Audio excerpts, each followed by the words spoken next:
Am I the asshole for locking the office fridge after someone kept stealing my lunch? I, 34M, work in a small office with about 10 people. We share a communal kitchen, including one fridge. Over the past month, my lunch has been stolen 5 times. Not just random snacks, entire homemade meals I bring from home, gone without a trace. It's not just frustrating, it's expensive and messes up my day. I mentioned it a couple of times in the group chat, like, hey, someone's been taking my lunches. Please stop. Everyone either ignored it or sent vague messages like, that sucks, or, some people are the worst, but no one took responsibility. So I bought a mini fridge and put it under my desk. Nothing fancy, just enough to hold my meal and a drink. I also put a little lock on it just for extra peace of mind. Since then, no more stolen lunches. Well, last Friday, one of my coworkers, I'll call her Dana, 29F, confronted me during lunch and said it was weird and selfish that I had a personal fridge. She said it made me look paranoid and not part of the team. I said I was tired of my food being stolen, and this was the only solution that worked. She said I should have just brought stuff I wouldn't care about losing, like snacks or microwave meals, if I was so worried.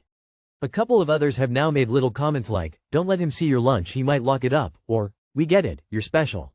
I'm starting to feel like the weirdo in the office just for protecting my stuff. Am I the asshole for locking up my lunch instead of letting this keep happening? Not the asshole sounds like Dana is hangry now that she doesn't have free lunch. Not the asshole, but Dana is your thief, she got hungry and came looking to steal food. Not the asshole. I should have just brought stuff I wouldn't care about losing. A couple of others have now made little comments like, don't let him see your lunch, he might lock it up, or, we get it, you're special. What the heck industry do you work in where _casually permissive attitudes towards theft _ seem to be a hiring requirement? Not the asshole, but just give the same energy back. They're treating it like a joke, so keep it at a joke level. Don't be serious. Haha, watch out op, food thief may be around. And you respond with, good one, but haven't seen Dana all morning. LMAO. Also, I take no responsibility for what happens after this. Your reply should be, yeah, it sucks that I had to buy a refrigerator, but what were my options since a dirtbag thief kept stealing my lunch? I mean, how big of a loser does someone have to be to steal other people's lunch? Whoever gets angry at that comment is your thief. Edited. Thank you for the award, kind anonymous Redditor. Not the asshole. I'd respond with equal snark. Haha. I guess we know who is missing my home-cooked lunches. Do we need to chip in and get Dana cooking lessons? Watch out, next she'll be raiding my home fridge. I better pay attention to my doorbell camera. Am I the asshole for throwing a cup of cold water on my naked husband? My husband has been tested for ADHD, but he doesn't have it. He has the kinds of problems that are associated with ADHD, however. He says writing lists, making a schedule, setting alarms, etc., is physically painful for him and he'd rather just deal with occasional emergencies rather than be proactive. The specific problem: he often forgets to push the shower diverter valve down. You know, the little rod on the tub faucet that you push down to make water fill the tub, and pull up to make the water come out of the shower? For nearly 20 fucking years, I have been asking him to push that down. Since I was literally a teenager, I have been asking him to push that fucking thing down. At least twice a month I have a very unpleasant wake-up, cold shower, because I turn the water on, and I get a cold spray from the shower. And every fucking time he's apologetic, and then a week or two later, it happens again. He will do better for a while, and then it slips in again. He is always telling me that he's working on it, and hasn't he been better about it lately? But somehow he's always working on it, always improving, but it never fucking stops. Today I had just fucking had it. I stepped into the shower, turned it on, and had a very cold and rude awakening. I couldn't fucking take it anymore. I grabbed the cup by the sink and filled it about 3 inches with cold water, and walked out to where he was standing naked. He had just taken off his pajamas and was going to take his shower after mine. Without warning, while he was looking down, I held that plastic cup firmly in my hand, and grasping it tightly, I jerked that motherfucker in a 45-degree angle to get that cold water all over his torso and face. I told him that his apologies were worth the paper they were written on, and I was tired of listening to him congratulate himself for getting better, when I had been asking for 20 fucking years to stop doing this shit. I told him I don't accept his apologies, and the fact that it's an accident does not excuse it. I told him that from now on, every time I'm taking a cold shower, so is he. That I refuse to be a second-class citizen in my own home any longer, and if he refuses to make changes to treat me better, I will instead make changes to treat him worse, because I will not tolerate this any longer. I'm going to continue to surprise throw a cold cup of water on him every time I get a surprise cold shower. I'm tired of fucking asking, begging for basic fucking respect and not getting it, with the implication that I have to fucking put up with this forever. So Reddit, I know I'm probably an asshole, but am I a justified asshole? Edited to add the forgotten words asking, begging. Edit to answer the questions everyone is asking. Q. Why don't I just check myself? Why do I expect him to leave it the way I want it left? A. I don't expect him to leave it the way I want. What I expect is for him to leave things the way he found them. When he walks into the bathroom, it's pushed down. That's how I leave it. So he doesn't get blasted with cold water. But he doesn't leave things the way he found them. Instead, he often leaves the last 10 or 20% of a task for me to clean up for him. Q. Why don't I leave it the way I found it? Why don't you leave it up if he leaves it up? A. If I left things the way I found them, I would live in a sty. I would also spend a great deal of energy making things messier, as I would literally be cleaning up to make space for myself, and then undoing that work to put things back as a mess. Q. Explain your shower to me. Why are you getting in before the water is warm? A. Just gonna quote. You, siskakid. Folks, you're misunderstanding her situation. She leans in to turn on the water expecting it to come out of the spigot.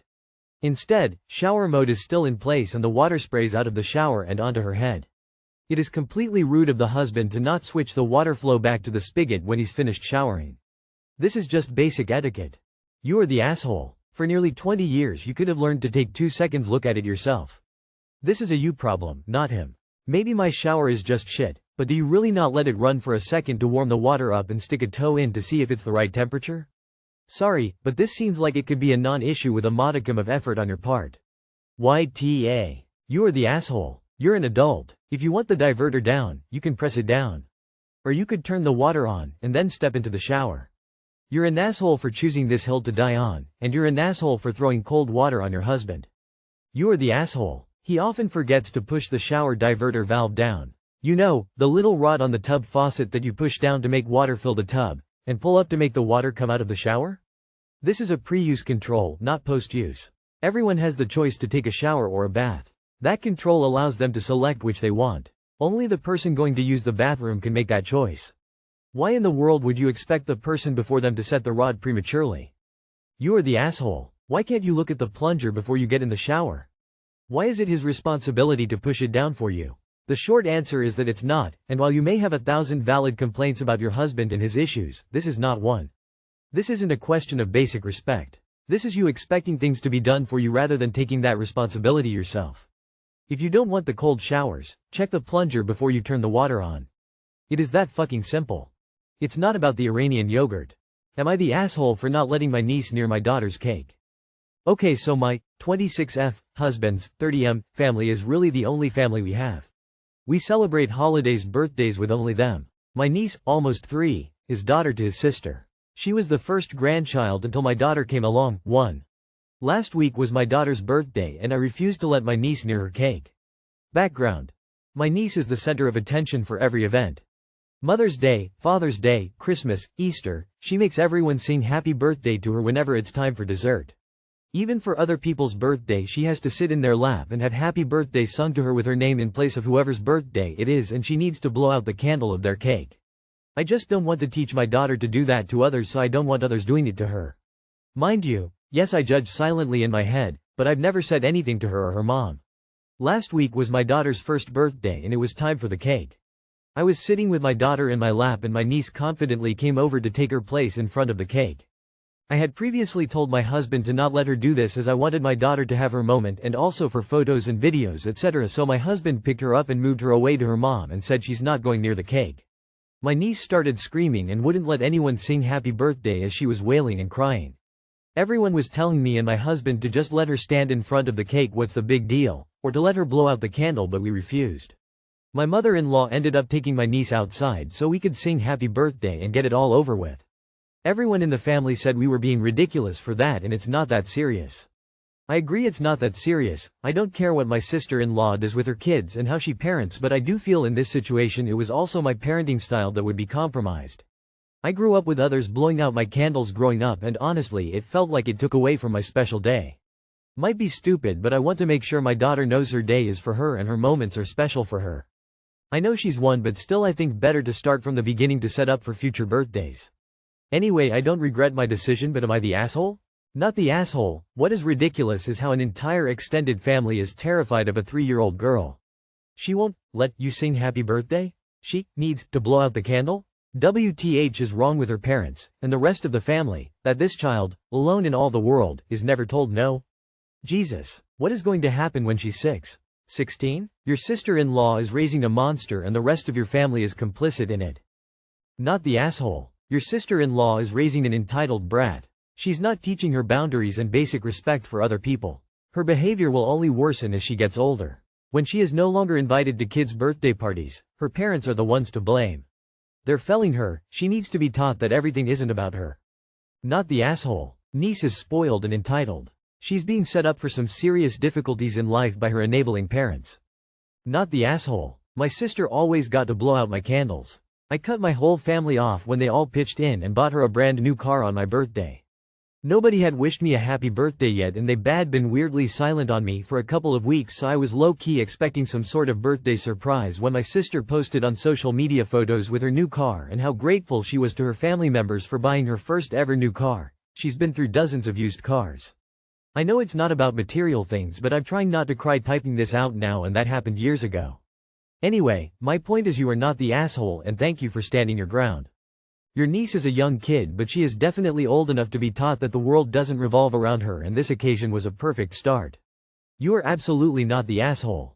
Dude, not the asshole, and definitely what the fuck to that person said soft you or the asshole lol tears of joy. That spoiled kid getting taken outside and y'all not giving in was bliss to read. I'm so happy for your kid. Am I the asshole for taking my grandma to eat lobster? My 19 maternal grandma, 79, has been living with us since my grandpa passed away 2 years ago. Said the house reminded her too much of him. Last year, she got a health checkup at the hospital. The doctor warned her that her LDL level has gotten high and that she has to start watching what she eats. Didn't prescribe medicines though. She has made changes. Replaced potato chips with fruits like kiwi fruits. No longer eats junk food. Her diet now consists mainly of fish and vegetables. Yesterday she asked if I could drive her to a restaurant to have lobster, since I recently got my driver's license while she decided not to renew hers. She said she knows she won't pass the reflex test and doesn't want to embarrass herself.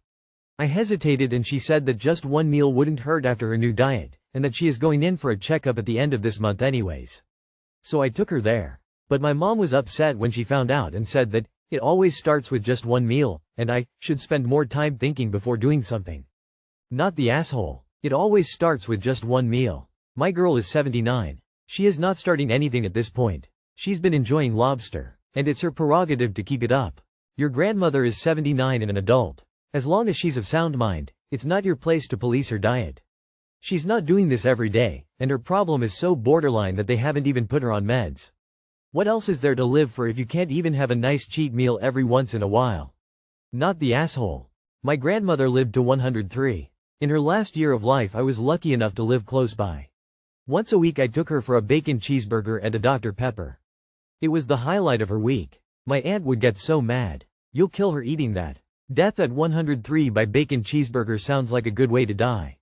Your NTA. It's one meal, she's an adult. I am sure she enjoyed her time with her grandchild. Not the asshole. She's 79. If she wants lobster, take her for lobster. The woman is 79 years old. A full-grown adult. If she wants to go eat lobster with you, then take her. Far too soon, you'll only have pictures and memories. I can't stand when people treat elderly people like they're infants. She's a woman with her own wants and needs in life. Not the asshole. Doctor here. Let your 79-year-old granny eat whatever the fuck she wants. There is a point where pleasure takes precedence over remote health benefits. The likelihood of benefit from a strict diet at that age is minimal. And a lobster meal at age 79 is definitely on the pleasure side.